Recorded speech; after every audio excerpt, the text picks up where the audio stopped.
pentru aia care joc Livetopia. Deci, cine nu se joacă Livetopia, să nu se uite la asta. Deci, fiți atenți. Probabil cine se joacă Livetopia știe update-ul ăsta. Dar hai să vă arăt ceva. Dacă n-ai știu deloc un loc secret, de locul ăsta secret, vă arăt un loc secret acum. Un loc de care când l-am văzut, eu am fost șocat. Hai să mergem. Fiți atenți, și totul normal, nu?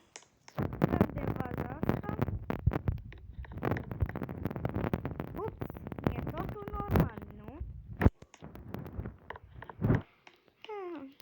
Dacă n-ați știut, cred că ați rămas șocați cum am rămas și eu. Și prietenul meu când i-am trimis un video că am descoperit asta. Eu am rămas șocat. Dacă voi ați știut de asta înainte și deja cred că ăla care știau deja de la început, cred că m-au înjurat deja în comentarii, dar asta e, dacă ați știut, bravo pentru voi, dacă nu, v-am ajutat.